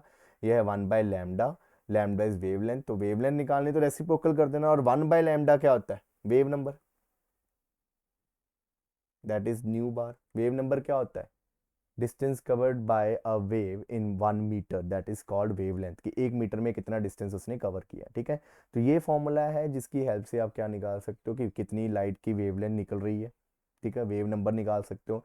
याद रखना फॉर्मूले में N2 होगा हायर लेवल, कहाँ से वो आया, और N1 इज लोअर लेवल, कहाँ पे वो गया वापस। ठीक है, तो ये फॉर्मूला मुझे बताएगा कि कौन कौन सी वेवलेंथ की लाइट जो है वो निकलेगी। जैसे कि अब देखो, तो इस फॉर्मूले को यूज करके बच्चों हमने सबसे पहले ये देखा कि जब भी कोई इलेक्ट्रॉन किसी हायर ऑर्बिट से फर्स्ट ऑर्बिट में जंप कर रहा था, किसी भी हायर ऑर्बिट से, सेकंड से फर्स्ट, थर्ड से फर्स्ट, फोर्थ से फर्स्ट, तो हमारे पास जो लाइट आई उनकी जो वेवलेंथ थी बच्चों, उनमें कोई ज़्यादा डिफरेंस नहीं था। मतलब वो एक क्लोज रीजन में ही थी, कि मतलब एक क्लोज्ड वैल्यूज में थी। जैसे किसी की 230 आई तो 235, 236, तो वो एक क्लोज रीजन में थी। और वो कौन सा रीजन था, हमारा अल्ट्रा वायलेट रीजन। तो इस अल्ट्रा वायलेट रीजन में ही वो सारी वेवलेंथ आई, और ये जो सीरीज मिली हमें, that is called Lyman series. ठीक है, तो ये लाइमन सीरीज थी। लाइमन सीरीज में आपने बच्चों क्या याद रखना है कि इसका लोअर ऑर्बिट क्या है, फिक्स हो गया n=1, कि लाइमन सीरीज तभी आती है जब इलेक्ट्रॉन जो है वो किस ऑर्बिट में गिरेगा, फर्स्ट ऑर्बिट में गिरेगा। और सेकंड जो आपका हायर ऑर्बिट है वो कुछ भी हो सकता है, 2 3 4 5 6 ऑन अप टू इन्फिनिटी। मतलब जब भी इलेक्ट्रॉन किसी भी हायर ऑर्बिट से फर्स्ट ऑर्बिट में गिरेगा तो वो किसका मेंबर होगा, लाइमन सीरीज का। और लाइमन सीरीज किस रीजन को बिलोंग करती है बच्चों, अल्ट्रा वायलेट रीजन। याद रखना, ये पेपर में क्वेश्चन पूछा जाता है। अब देखो इसमें बच्चे और क्या क्वेश्चन पूछे जाते हैं। आपको पूछा जा सकता है कि बताओ लाइमन सीरीज के केस में लॉन्गेस्ट वेवलेंथ कब आएगी, कि लाइमन सीरीज में सबसे लॉन्गेस्ट वेवलेंथ कौन सी थी। तो लॉन्गेस्ट वेवलेंथ देखो कब होगी, आपको पता है एनर्जी और वेवलेंथ इनवर्सली प्रोपोर्शनल होते हैं, E is equal to H C by lambda. तो जब एनर्जी कम होगी वेवलेंथ ज़्यादा होगी। एनर्जी कम कब होगी, जब इलेक्ट्रॉन जो है वो पास से ही नीचे आया होगा। आना फर्स्ट पे है तो सबसे पास कौन सा ऑर्बिट होगा, सेकंड। तो जब इलेक्ट्रॉन सेकंड से फर्स्ट में आता है तब मिलती है हमें लॉन्गेस्ट वेवलेंथ, इस केस में लाइमन के केस में। ठीक है, तो देखो अब लॉन्गेस्ट वेवलेंथ के केस में आपका हायर ऑर्बिट 2 होगा और लोअर ऑर्बिट क्या आएगा 1। सॉल्व कैसे करोगे, ये फॉर्मूला लगा दिया हमने, 1/λ is equal to R. Z कितना है, हाइड्रोजन की बात हो रही है तो जेड 1 हो गया। n1 कितना है हमारा, इस फॉर्मूले के अकॉर्डिंग देखो n1 इज योर 1, तो यहाँ पे 1 आ गया। n2 कितना आ गया, 2 का स्क्वायर 4 आ गया। जब आप इसको सॉल्व करोगे, सॉल्व करने के बाद आपका जो आंसर आएगा that is this 1 to 1.6 nanometre. तो ये सबसे ज़्यादा वेवलेंथ वाली लाइट इस सीरीज की होती है। और वहीं अगर आपको पूछा जाए बच्चों शॉर्टेस्ट वेवलेंथ, तो शॉर्टेस्ट कब होगी, शॉर्टेस्ट तब होगी जब आपकी एनर्जी क्या होगी, मैक्सिमम। एनर्जी मैक्सिमम होगी जब इलेक्ट्रॉन जो है सबसे ऊपर वाले ऑर्बिट से नीचे गिरेगा, तब ज़्यादा एनर्जी निकलेगी ना। और सबसे ऊपर वाला ऑर्बिट मतलब सबसे मैक्सिमम ऑर्बिट कौन सा होता है सबसे ऊपर, that is n equal to infinity. क्योंकि बहुत होते हैं ना, इनफाइनाइट नंबर ऑफ ऑर्बिट होते हैं, तो हाईएस्ट ऑर्बिट हो गया हमारा इन्फिनिटी। तो इस केस में आपका n2 इन्फिनिटी होगा हायर, और लोअर तो फिक्स है, लाइमन का लोअर इज ऑलवेज 1। तो जब आप इसको सॉल्व करोगे n1 की जगह 1 आ गया, n2 की जगह इन्फिनिटी आ गया, और जब आप इसको सॉल्व करोगे, सॉल्व करने के बाद आपका जो मिनिमम वेवलेंथ है दैट इज 91.1 नैनोमीटर। ठीक है बच्चों, अब ऐसे ही एक और नई सीरीज फाइंड हुई कि जब इलेक्ट्रॉन किसी भी हायर ऑर्बिट से सेकंड ऑर्बिट में जंप करेगा, किसी भी हायर से, 1 से 2 में नहीं करेगा, हायर से करना है, नीचे आना है, तभी एनर्जी निकलेगी ना, जब हायर से लोअर में आएगा। तो कभी भी किसी भी हायर ऑर्बिट से जब इलेक्ट्रॉन सेकंड ऑर्बिट में आके गिरेगा तो उसके कॉरस्पॉन्डिंग जो सीरीज मिली हमें that is your Balmer series. ठीक है, and this series belongs to visible region. तो इसमें जो लाइट आती है वो किस रीजन को बिलोंग करती है, विजिबल, ये याद रखना। इसमें लोअर फिक्स हो गया 2, और किस रीजन में लाइट जाती है, विजिबल रीजन में। अब अगर इसका भी लॉन्गेस्ट वेवलेंथ पूछी तो लॉन्गेस्ट वेवलेंथ के लिए क्या करोगे, एक ऊपर वाले ऑर्बिट से इलेक्ट्रॉन नीचे आएगा, मतलब 3 से 2 में आएगा। ठीक है, और सॉल्व करोगे जब इसको, यही फॉर्मूले से, एक ही फॉर्मूला है आपके पास, R Z square 1/n1 square minus 1/n2 square. Make sure n1 lower वाला और n2 क्या है, हायर वाला। तो जब आप इसकी वैल्यूज को यहाँ पे फिल करोगे, फिल करने के बाद जब आप इसको सॉल्व करोगे, सॉल्व करके आंसर कितना आ जाएगा 655.9 नैनोमीटर। तो आपको ऐसे क्वेश्चन पूछे जाते हैं कि find the longest wavelength of Lyman series, find the shortest wavelength of Lyman series. ठीक है ना, तो शॉर्टेस्ट के लिए तो फिक्स है n2 इन्फिनिटी होगा, शॉर्टेस्ट वेवलेंथ मतलब मैक्सिमम एनर्जी, मैक्सिमम एनर्जी मतलब हायर ऑर्बिट इज इन्फिनिटी। ठीक है बच्चों, तो एक जर्नल सा फॉर्मूला ही बन गया कि अगर आपको लॉन्गेस्ट पूछा जाएगा, लॉन्गेस्ट वेवलेंथ, तो n1 तो फिक्स होगा, किसी भी सीरीज की बात कर ले, लाइमन की बात करें n1 इज 1, बाल्मर की बात करें n1 इज 2। तो लॉन्गेस्ट वेवलेंथ के लिए n1 तो फिक्स होगा, n2 क्या होएगा आपका n1 से एक ज्यादा, यही था। देखो जब बाल्मर की बात हुई n1 2 और n2 कितना हो गया 2 + 1 3। ठीक है, ऐसे ही शॉर्टेस्ट की बात करें तो शॉर्टेस्ट का भी फॉर्मूला बन गया हमारा, शॉर्टेस्ट वेवलेंथ का, शॉर्टेस्ट वेवलेंथ में n2 इन्फिनिटी और n1 तो फिक्स्ड होगा। बस ये फॉर्मूला याद करना है और कुछ नहीं, कि अगर आपको लॉन्गेस्ट वेवलेंथ बोल दी तो एक अगला वाला ले लेना, और शॉर्टेस्ट बोल दी तो हायर वाला कौन सा होगा आपका, इन्फिनिटी। ठीक है बच्चों, उसके बाद ऐसे ही इसने शॉर्टेस्ट निकाला, देन नेक्स्ट सीरीज मिली हमें पार्शियन। पार्शियन सीरीज क्या होएगा, जब इलेक्ट्रॉन जो है वो हायर से कितने लोअर में गिरेगा, थर्ड वाले लोएस्ट में गिरेगा, है ना, उसका ऑर्बिट हो गया थर्ड। फर्स्ट में गिरा तो लाइमन, सेकंड में गिरा तो बाल्मर, थर्ड लोएस्ट हो गया अगर आपका, अब तो वो क्या हो गया Paschen, and this series belongs to infrared. Next आती है बच्चे ब्रैकेट एंड पी फंड। ये भी दो और सीरीज बनी इंफ्रारेड की, bracket and P fund. Bracket में लोअर ऑर्बिट फिक्स हो गया 4, और पी फंड में लोअर ऑर्बिट फिक्स हो गया आपका 5। ठीक है, तो देयर आर 5 सीरीज। तो यहाँ पे अब जनरल फॉर्मूलेस वही लिखे हैं, देखो लॉन्गेस्ट वेवलेंथ बोल दिया तो n2 कितना हो जाएगा n1 से एक ज़्यादा, और शॉर्टेस्ट वेवलेंथ बोल दिया तो n2 कितना हो जाएगा इन्फिनिटी। अब बच्चों देखो ये फॉर्मूला था आपके पास 1/λ is equal to R Z square 1/n1 square minus 1/n2। कई बार आपको फ्रीक्वेंसी पूछ लेते हैं, और आपको पता है फ्रीक्वेंसी क्या होती है, c/λ। तो आपके फॉर्मूले में बस एक सी आ जाएगा, क्योंकि 1/λ की वैल्यू तो है ही आपके पास, सी मल्टीप्लाई करना है बस इसके साथ, तो C R Z square 1/n1² minus 1/n2², तो ये फ्रीक्वेंसी आ जाएगी। और कई बार आपको बोला जाता है शॉर्टेस्ट फ्रीक्वेंसी निकालो, जैसे बोल दिया shortest frequency of Lyman series, तो आपको पता है लाइमन सीरीज उसने लिख दिया, तो n1 तो 1 है, लोअर वाला तो फिक्स है 1। अब हायर क्या होएगा, लॉन्गेस्ट फ्रीक्वेंसी शॉर्टेस्ट फ्रीक्वेंसी का क्वेश्चन आ गया, तो हायर क्या लेंगे, वेवलेंथ के लिए तो बता दिया सर ने कि अगर आपको शॉर्टेस्ट बोल रही है तो इन्फिनिटी लेनी है, लॉन्गेस्ट बोल रही है तो एक आगे वाला लेना है। तो बच्चों इसमें ये याद रखना, फ्रीक्वेंसी जो है वेवलेंथ के इनवर्सली होती है ना, V nu is equal to C by lambda. तो अगर उसने बोली है लॉन्गेस्ट फ्रीक्वेंसी, इसका मतलब कौन सा केस है, शॉर्टेस्ट वेवलेंथ वाला केस है।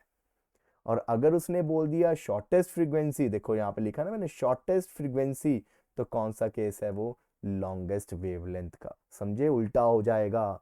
अगर शॉर्टेस्ट फ्रीक्वेंसी का क्वेश्चन है तो एन किसके अकॉर्डिंग लेने हैं, लॉन्गेस्ट वेवलेंथ के अकॉर्डिंग लेने हैं। और अगर आपका लॉन्गेस्ट फ्रीक्वेंसी का केस है तो एन शॉर्टेस्ट वेवलेंथ के अकॉर्डिंग लेने हैं। समझ लगे, तो यहाँ पे क्या आएगा, शॉर्टेस्ट फ्रीक्वेंसी का केस है तो मतलब मैं लूंगा लॉन्गेस्ट वेवलेंथ वाला, और लॉन्गेस्ट वेवलेंथ में क्या होता था, n1+1 मतलब 1+1 इक्वल टू 2। समझ लगी ये चीज़, तो एक ये भी कंसेप्ट आपको पता होना चाहिए, ठीक है। फ्रीक्वेंसी और वेवलेंथ में लॉन्गेस्ट शॉर्टेस्ट पूछा, तो ये ना हो कि लॉन्गेस्ट उसने फ्रीक्वेंसी पूछी और आप उठा के वेवलेंथ वाला क्वेश्चन करना शुरू कर दो, उल्टा हो जाएगा। शॉर्टेस्ट फ्रीक्वेंसी में लॉन्गेस्ट वेवलेंथ वाला कंसेप्ट लगेगा, ठीक है। उसके बाद अब और भी आगे कुछ जनरल फॉर्मूलेज हैं, क्वेश्चन अकॉर्डिंग पूछे जाते हैं। जैसे अगर आपको बोल दिया कि लाइमन सीरीज की एच अल्फा लाइन निकालो, तो उसमें क्या होएगा, उसमें आपने n2 लेना है n1+1, मतलब अगर लाइमन की बात हो रही है तो n1 तो 1 होगा, एच अल्फा लाइन के लिए n2 कितना हो जाएगा, 1+1 2। और अगर उसने बोला कि calculate the wavelength corresponding to H beta line, तो एच बीटा लाइन में क्या होएगा, जो आपका हायर ऑर्बिट होगा वो लोअर से 2 ऊपर होगा, मतलब 1+2 3 लाइमन की बात करें, ठीक है। तो n1 तो फिक्स, n1 तो आपको पता लग जाएगा, लाइमन है तो n1 1, n2 बाल्मर के लिए n1 2, तो वो तो फिक्स है। बात आती है सिर्फ n2 की क्या लेना है, तो उसके अकॉर्डिंग ये सामने लिखा हुआ है, ओके, एच अल्फा लाइन या बोल दिया first member of Lyman series, ठीक है। एच बीटा लाइन या बोल दिया second member of Lyman series, not only for Lyman, for all the series. तो ये पता होना चाहिए आपको कि इस तरह भी क्वेश्चन आपको पूछे जाते हैं, ठीक है, तो ये आपको पता होना चाहिए। तो इस नोट्स को अच्छे से पढ़ लेना बच्चों, इस नोट्स में लिखी हुई हर चीज़ आपको पता होनी चाहिए। And for the numerical part मैं आपको नेक्स्ट वीडियो में इसका पूरा ही जो है प्रीवियस ईयर न्यूमेरिकल क्वेश्चंस कराऊंगा, तो आपको आइडिया हो जाएंगे कि कैसे कैसे क्वेश्चन इसमें पूछे जाते हैं। कोई ज़्यादा हार्ड क्वेश्चन नहीं होते, बस ये फॉर्मूला उठा के वहाँ पे लगाना है हमने। ये मैंने एनर्जी लेवल डायग्राम बनाया हाइड्रोजन एटम का, तो इसमें क्या है, देखो कुछ खास नहीं है इसमें, कि बस इलेक्ट्रॉन को उठा के नीचे फेंका है। तो ये एनर्जीज लिखी है यहाँ पे, दिस इज -13.6। अगर मैं फॉर्मूला उठाऊँ एनर्जी, किसी भी ऑर्बिट की एनर्जी का formula is -13.6 by n² z² electron volt. अगर फर्स्ट ऑर्बिट की बात करें तो उसकी एनर्जी कितनी आ जाएगी, उसकी एनर्जी आ जाएगी -13.6, क्योंकि n भी 1 और z हाइड्रोजन का 1 है। और अगर सेकेंड ऑर्बिट की बात करें n सेकेंड के लिए, E2 कितना आ जाएगा, -13.6, नीचे 2 का स्क्वायर, z तो 1 ही है, तो ये आ गया आपका -3.4। इसलिए सेकंड का कितना लिखा मैंने, -3.4। ऐसे ही n अगर 3 पुट करोगे तो E3 आ जाएगा -1.5, यहाँ पे n4 करोगे तो 0.85, n5 करोगे तो 0.54, n6 फिल करोगे तो 0.38, सो ऑन आगे आगे बढ़ता जाएगा। तो पहले गैप ज़्यादा है इनके बीच में, क्योंकि एनर्जी का डिफरेंस ज़्यादा है। जैसे जैसे नंबर बड़े होते जाते हैं तो उनके बीच में गैप क्या है वो कम होने शुरू हो जाते हैं, क्योंकि एनर्जी में डिफरेंस कोई ज़्यादा नहीं होता। तो यहाँ पे देखो ये फर्स्ट जो मैंने ये लाइंस बनाई हैं, ये लाइंस हायर ऑर्बिट से आके किस ऑर्बिट में गिर रही है, फर्स्ट ऑर्बिट में। तो ये कौन सी सीरीज शो कर रही है, ये शो कर रही है लाइमन सीरीज। और इसमें से जो लाइट निकलेगी वो किस रीजन की होगी, अल्ट्रावायलेट रीजन की। अब आगे देखो, सेकंड बाल्मर सीरीज शो कर रहा है, यहाँ से जो इलेक्ट्रॉन निकला थर्ड से निकला, ये फोर्थ ऑर्बिट, फिफ्थ से, सिक्स्थ से, सेवन्थ से, तो ये नीचे आ रहे हैं, किस ऑर्बिट में आ रहे हैं, सेकंड में आके गिर रहे हैं। तो ये कौन सी हुई आपकी बाल्मर सीरीज, इसके कॉरस्पॉन्डिंग कौन सी लाइट होती है, विजिबल। ऐसी अगली जो है वो किस में आके गिर रहे हैं, थर्ड में, थर्ड के कॉरस्पॉन्डिंग कौन सी होती है, पार्शियन। फिर अगली फोर्थ में आके गिर रहे हैं ब्रैकेट, उसके बाद अगली फिफ्थ में आके गिर रहे हैं तो पी फंड। और ये जो तीनों सीरीज हैं इसके कॉरेस्पॉन्डिंग जो लाइट निकलती है वो किस रीजन को बिलोंग करती है, that belongs to infrared region. ठीक है, तो this is the energy diagram of hydrogen atom. अब देखो बोहर थ्योरी में भी कुछ लिमिटेशंस आई, जिसमें पहली थी कि ये जो थ्योरी है ना, this is applicable to only single electron atom, ये इसकी लिमिटेशन थी। ये थ्योरी उसी एटम में लग सकती जिसमें सिर्फ सिंगल इलेक्ट्रॉन हो, मतलब ये थ्योरी हीलियम को नहीं लग सकती, हीलियम में 2 इलेक्ट्रॉन है, लिथियम को नहीं लग सकती और किसी को नहीं लग सकती, सिर्फ उसी को लगेगी जिसमें 1 इलेक्ट्रॉन होगा। ठीक है, तो ये इसकी लिमिटेशन थी, 2 वाले में ये नहीं लगेंगी। क्यों नहीं 2 वाले में लगेंगी, देखो ये न्यूक्लियस, अगर 1 इलेक्ट्रॉन यहाँ पे है और 1 इलेक्ट्रॉन यहाँ पे है, तो हमने बोहर मॉडल में सिर्फ एक ही इंटरेक्शन ली, किसकी, न्यूक्लियस की इलेक्ट्रॉन के साथ। पर अगर आपके एटम में 2 इलेक्ट्रॉन्स हुई तो क्या होएगा, हमें 3 इंटरेक्शंस लेनी पड़ेंगी, न्यूक्लियस की पहले इलेक्ट्रॉन के साथ, न्यूक्लियस की दूसरे इलेक्ट्रॉन के साथ, और इलेक्ट्रॉन की आपस में जो इंटरेक्शन है ये तो हमने ली ही नहीं, हमने तो सिर्फ एक न्यूक्लियस की 1 इलेक्ट्रॉन के साथ इंटरेक्शन ली, है ना। तो इसीलिए this is applicable only to the atom जिसमें 1 इलेक्ट्रॉन। हाँ, ये जो है आपका लिथियम 2 पॉजिटिव, हीलियम 1 पॉजिटिव, इन पे लग जाता है मॉडल, क्योंकि अगर मैं हीलियम 1 पॉजिटिव की बात करूं, हीलियम में 2 इलेक्ट्रॉन्स होते हैं और अगर 1 इलेक्ट्रॉन निकल जाएगा तो हीलियम 1 पॉजिटिव बन जाएगा, तो इसके पास तो 1 ही इलेक्ट्रॉन है ना, अब तो 1 इलेक्ट्रॉन पे तो लग जाता है। ऐसी अगर बात करें लिथियम की बात करें तो लिथियम 2 पॉजिटिव में भी कितने इलेक्ट्रॉन रह गए, सिर्फ 1, क्योंकि लिथियम का एटॉमिक नंबर इज 3, तो 3 में से अगर 2 पॉजिटिव मतलब 2 इलेक्ट्रॉन निकल गए तो एक ही बचा ना, तो ये इन पे लग जाते हैं, हीलियम 1 पॉजिटिव और लिथियम 2 पॉजिटिव में। तभी मैंने आपको सारे न्यूमेरिकल्स में बच्चों जेड फॉर्मूले में लिखवाया था, क्योंकि कई बार क्वेश्चन आपको हीलियम का आ जाएगा, कई बार आपको क्वेश्चन लिथियम का आ जाएगा, और अगर मैं फॉर्मूले में जेड नहीं रखूंगा ना तो आंसर गलत हो जाएगा।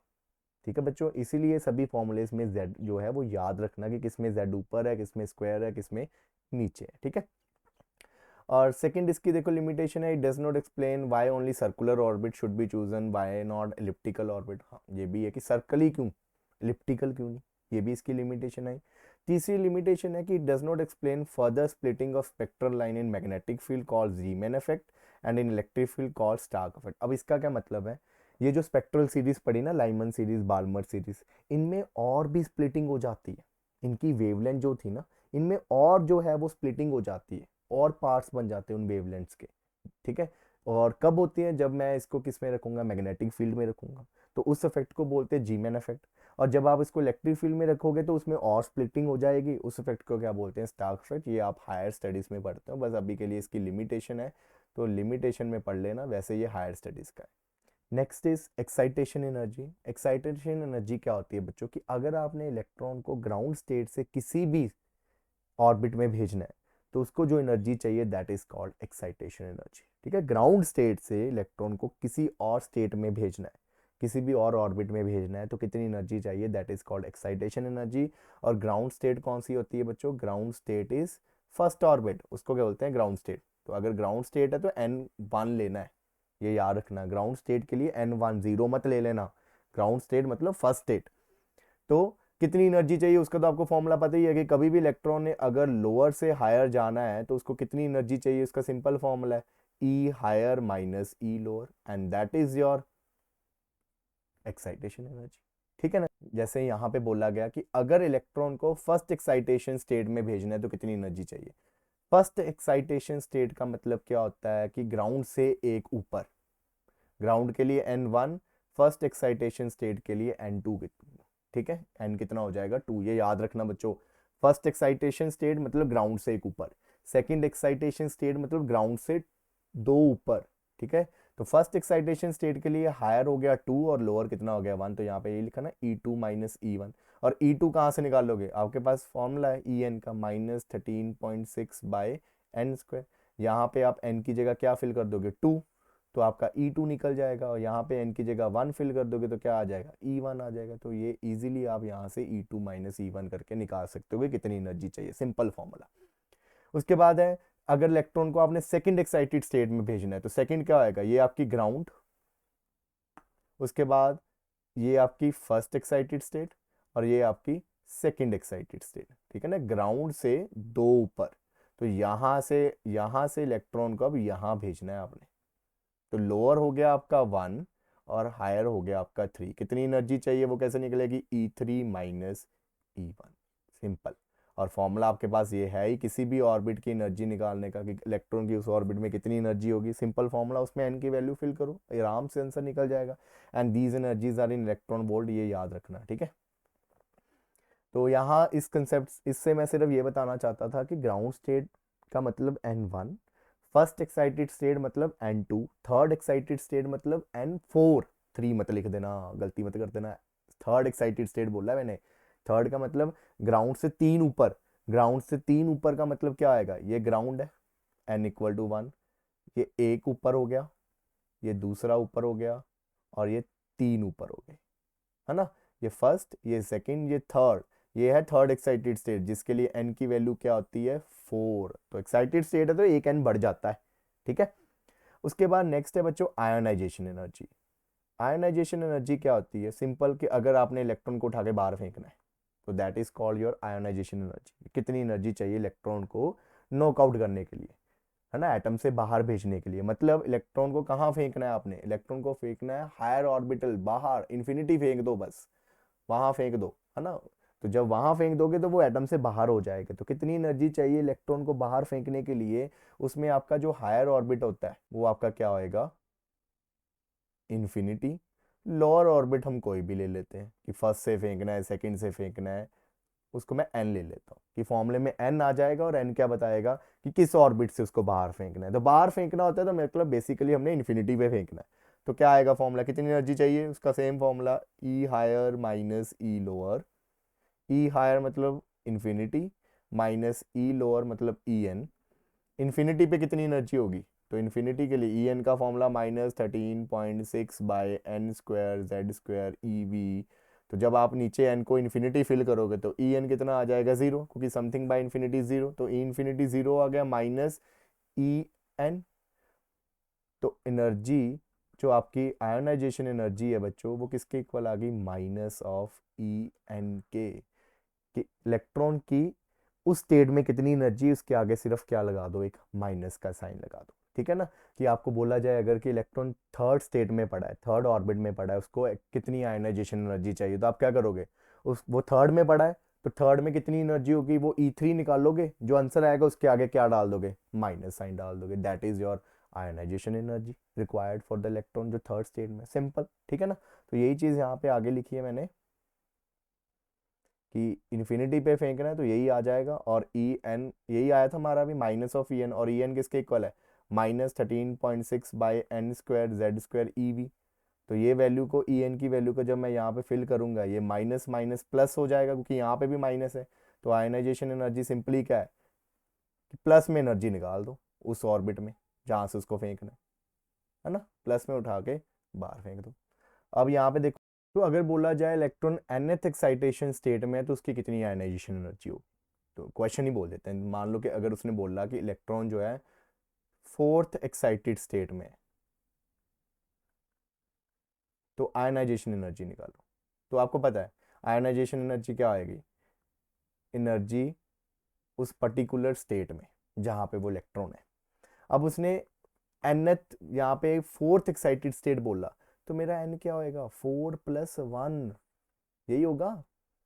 अभी बताया नहीं आपको कि एक्साइटेड स्टेट में एन को एक ज्यादा लेना है।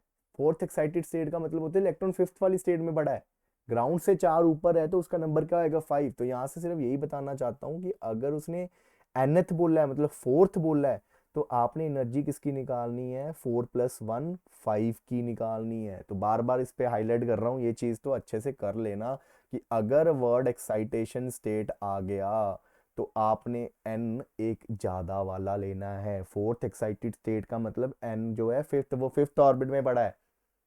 थर्ड एक्साइटेड स्टेट का मतलब वो इलेक्ट्रॉन ग्राउंड से 3 ऊपर है, मतलब कौन सी स्टेट में पड़ा है, ग्राउंड फर्स्ट वाली होती तो 3 ऊपर मतलब 3+1 फोर्थ स्टेट में पड़ा हुआ है वो, ठीक है। तो ये चीज का ध्यान रखना। इसके बाद आता है एक्साइटेशन पोटेंशियल। तो ये सिंपल है बच्चे, जैसे एक्साइटेशन एनर्जी थी कि इलेक्ट्रॉन को कितनी एनर्जी दे इसको फ्री करवाने के लिए, एक्साइटेशन पोटेंशियल होता है कि कितना पोटेंशियल डिफरेंस हो दोनों ऑर्बिट के बीच में कि इलेक्ट्रॉन वहां से निकले और दूसरे ऑर्बिट में चला जाए। That is excitation potential. और यहाँ पे तो बाहर फेंकना है, तो जो हायर वाला ऑर्बिट होगा वो क्या आएगा आपका, इन्फिनिटी वाला। तो पोटेंशियल डिफरेंस जिसमें से इलेक्ट्रॉन को एक्सेलरेट करवाया जाए ताकि वो ग्राउंड से कहाँ पहुंच जाए, एक्साइटेड स्टेट में पहुंच जाए, that is called excitation potential. ये एक्साइटेशन है। जब इन्फिनिटी पे फेंकना है वो आयोनाइजेशन पोटेंशियल होगा, है सेम चीज। जब आपने एक्साइट करवाना है, मान लो कि फर्स्ट स्टेट से सेकंड स्टेट में भेजना है, तो कितना पोटेंशियल डिफरेंस हो कि वो इलेक्ट्रॉन एक्सेलरेट करके ऊपर चला जाए, that is called excitation potential. Excite करवाना है। और जब आपने उसको बाहर ही फेंकना है, then that is called ionization potential, कि तब कितना पोटेंशियल डिफरेंस हो कि वो बाहर ही चला जाए, मतलब इन्फिनिटी ऑर्बिट पे चला जाए। तो simple potential difference is work upon charge, और work is the form of energy. तो यहाँ पे कौन सी एनर्जी होएगी, एक्साइटेशन एनर्जी, क्योंकि उसी की तो बात हो रही है। Excitation energy over charge. अब जो आपकी एक्साइटेशन एनर्जी थी वो किस यूनिट में थी, वो आई थी आपकी इलेक्ट्रॉन वोल्ट में।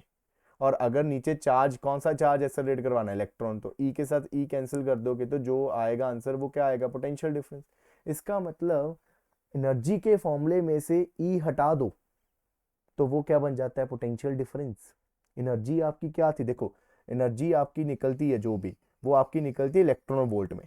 तो मैं क्या करूंगा, पहले एक्साइटेशन एनर्जी निकाल दूंगा। वो मान लो कि निकली कोई 100 इलेक्ट्रॉन वोल्ट निकल गई एक्साइटेशन एनर्जी की, इलेक्ट्रॉन को फर्स्ट से 10th ऑर्बिट में भेजने के लिए कितनी एनर्जी चाहिए, दैट इज 100 इलेक्ट्रॉन वोल्ट। अब अगर उस एनर्जी के ई के साथ डिवाइड कर दूं तो क्या आ जाएगा answer, 100 volt. That is your excitation potential. तो अगर आपको एक्साइटेशन पोटेंशियल पूछा है ना, तो बच्चों एक्साइटेशन एनर्जी निकाल लो, और जो यूनिट इलेक्ट्रॉन वोल्ट था पोटेंशियल के लिए, इसको सिर्फ क्या कर दो, वोल्ट कर दो, बस सिंपल सी बात। और एक्साइटेशन एनर्जी कैसे निकालोगे वो तो पता ही है, E higher minus E lower.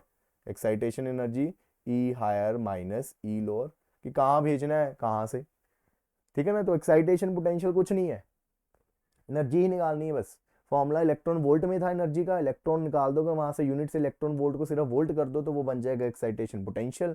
ऐसी अगली क्या आएगी, आयनाइजेशन पोटेंशियल। उसमें क्या करोगे, आयनाइजेशन एनर्जी निकालोगे, उसमें से भी वो जो एनर्जी आएगी वो भी इलेक्ट्रॉन वोल्ट में आएगी। अगर उसके भी यूनिट में से इलेक्ट्रॉन वोल्ट में से इलेक्ट्रॉन निकाल दोगे, अकेला वोल्ट लिख दोगे, क्या बन जाएगा वो, आयनाइजेशन पोटेंशियल। तो सिंपल चीज है और कुछ नहीं है। ये जो है न्यूमेरिकल बेसिस से क्वेश्चन आते हैं तो आपको पता होना चाहिए कि कैसे निकलने हैं। एनर्जी निकालनी है, उसको डिवाइड कर देना, वोल्ट जो है पोटेंशियल तो अपने आप ही निकल जाते हैं, ठीक है। तो विद दिस ये चैप्टर यहाँ पे खत्म होता है बच्चों। इसमें इंपॉर्टेंट तो देखो न्यूमेरिकल्स ही हैं, ज़्यादातर न्यूमेरिकल ही आते हैं बच्चों, पर एक डेरिवेशन जो मैंने करवाई है आपको वो बड़ी इंपॉर्टेंट है। तो ध्यान से ये पढ़ लेना बच्चों। नोट्स आपको डिस्क्रिप्शन में लिंक मिल जाएगा, वहाँ से डाउनलोड कर लेना और अच्छे से उस नोट्स को पढ़ लेना। अगली वीडियो में हम करेंगे इस चैप्टर के numericals. Thank you and have a nice day.